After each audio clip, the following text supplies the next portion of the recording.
नमस्कार दोस्तों, मैं हूँ सालो शर्मा। आज हम बात करने वाले हैं एक नई वीडियो के बारे में जिसमें कहा गया है कि मुझे प्यार हो जाए तो मैं मंदिर में भी शादी कर लूँ। हाँ, मैं बात करने वाली हूँ एक ऐसे एक्ट्रेस की जिसका नाम है नुसरत भारूचा। तो चलिए स्टार्ट करते हैं आज के बारे में। इनका कहना है कि मुझे प्यार हो जाए तो मैं मंदिर में भी शादी कर लूँ।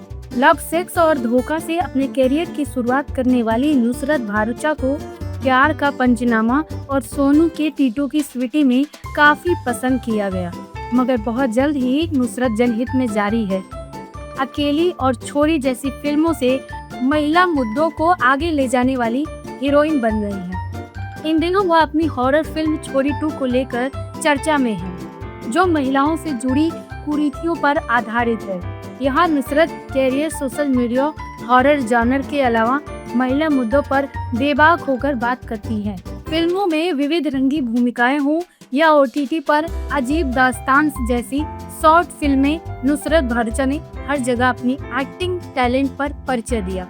आज वह कई अन्य एक्ट्रेस की तरह नायिका प्रधान प्रोजेक्ट्स का हिस्सा है। वह कहती हैं, आज अगर फीमेल अदाकाराएं लीक से हटकर भूमिकाएं कर रही हैं तो इसका श्रेय मैं प्रियंका चोपड़ा, दीपिका पादुकोण, आलिया, श्रद्धा, विद्या बालन, परिणीति चोपड़ा, अनुष्का शर्मा सभी को दूंगी। जब द डर्टी पिक्चर आई थी तब उसके ओपनिंग सीन को देखकर मुझे लगा कि बहुत बड़ा जिगर और हिम्मत होना चाहिए इस तरह के किरदार को करने के लिए। उस भूमिका को निभाकर उन्होंने सभी के लिए एक उदाहरण सेट कर दिया।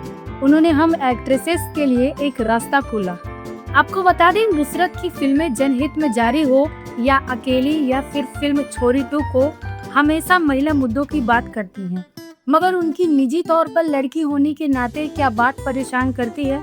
इस सवाल पर वह कहती हैं, लड़की होने के नाते मुझे बहुत सारी बातें परेशान करती हैं, मगर मेरी जिंदगी की लड़ाई भी नहीं कह सकती, मगर एक संघर्ष कहूँ या फिर लगातार होने वाली बात है जो मैं सालों से सुन रही हूँ कि शादी कर लो, सेटल हो जाओ, गृहस्थी बसा लो।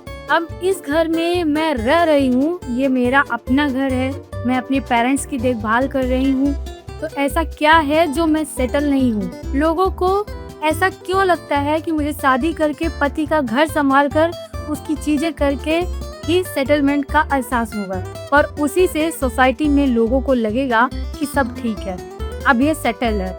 वो जो लड़कियों को देखने वाला ऑप्टिक लेंस है ना, मुझे उससे दिक्कत है।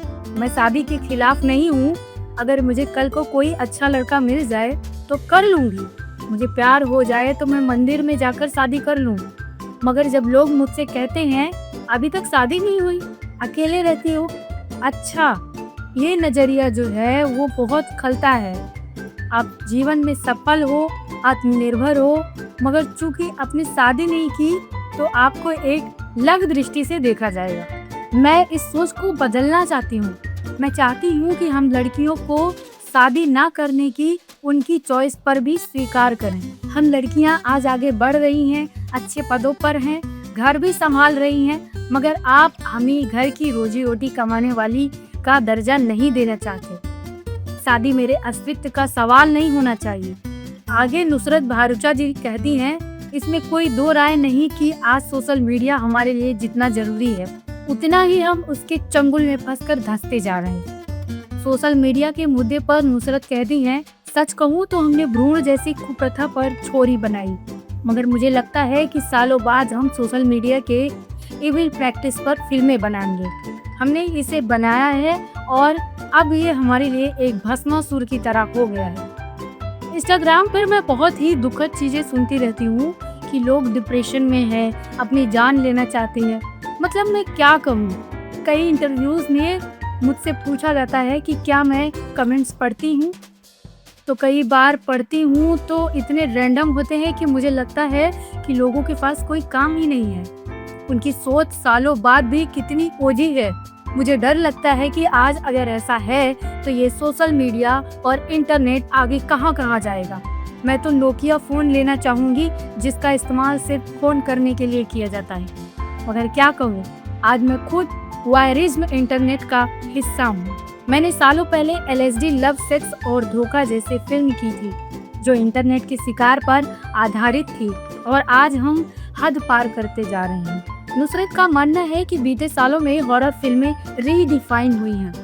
वह कहती हैं, शुरुआत में जब मुझे हॉरर फिल्में ऑफर होती थी तब हॉरर और सेक्स का मिश्रण वो मेरी समझ से परे था, क्योंकि आप उस तरह की फिल्मों को परिवार के साथ मिलकर तो देख ही नहीं पाएंगे। इस कारण कहीं न कहीं बॉलीवुड में हॉरर फिल्मों को सस्ता समझा जाने लगा। मुझे याद है मैंने रेवती मैम एक्ट्रेस की रात देखी थी। मैं इस कदर डर गई थी क्या बताऊं। उर्मिला मैम की भूत होने दे या माधुरी मैम की 100 डेज, इन सभी फिल्मों ने हॉरर का एक स्तर बढ़ाया। मगर फिर पता नहीं कहां हम रास्ता भटक गए। उसके बाद जिस तरह की हॉरर फिल्में बनने लगी, सच कहूँ तो उसमें मुझे इतनी रुचि नहीं रही। फिर हॉरर एक नया दौर आया। छोरी 1 ने उसमें पहल की थी। जब मैंने छोरी 1 में काम किया था तो सभी ने मुझसे कहा था कि हॉरर फिल्म में काम क्यों कर रही हैं। मेरा यही टेक था कि कुछ अलग करना है। बीते 4-5 सालों में हॉरर कॉमेडी के जरिए दर्शकों ने इस जानर को स्वीकार किया है। अब हॉरर में दंत कथाएं या किसी तरह का संदेश, भले ही जो किसी क्रीचर या भेड़िया के जरिए दिया जा रहा हो, बन रही है। मैंने सुना है कि अब जल्द ही वैम्पायर हॉरर होने वाली है। हॉरर फिल्मों का हिस्सा होने के नाते क्या आपने कभी भूत प्रेत जैसा कोई अनुभव या फिर निगेटिव एनर्जी महसूस की है? इस सवाल पर वह कहती हैं, मैं जब मंदिर जाती हूँ या नमाज पढ़ती हूँ तो मुझे एक दिव्य और कनेक्शन वाला एहसास होता है। मुझे याद है जब मैं केदारनाथ में थी तो ऊपर जाकर हालांकि बहुत शोर था, मगर मुझे सिर्फ हवा की आवाज आ रही थी। उस वक्त मुझे एहसास हुआ कि एक हायर पावर से मेरा रूहानी रिश्ता स्थापित हुआ। उसी तरह से मैंने दुष्ट आत्माओं को भी महसूस किया। हालांकि मेरे साथ कभी कोई बुरा अनुभव नहीं हुआ है। हाँ, मैं दिल्ली के एक होटल रूम में थी तो रात को मेरा सामान ऊपर था, मगर जब मैं सुबह उठी तो मैंने देखा कि मेरा सामान नीचे करीने से रखा हुआ है। उस वक्त मुझे लगा कि उस कमरे में कुछ तो यकीनन था। मैं डर के मारे उस कमरे से भाग गई। मैं इतना जरूर कह सकती हूँ कि अगर भगवान है तो शैतान भी है। क्या आपको भी लगता है कि भगवान है तो शैतान भी है? हमें कमेंट बॉक्स में जरूर बताएं। वीडियो पसंद आई हो तो लाइक करें और हमारे चैनल बीडीएस सिनेमा को सब्सक्राइब करें। फिर मिलते हैं एक नए वीडियो में नए अंदाज के साथ। तब तक अपना ख्याल रखें।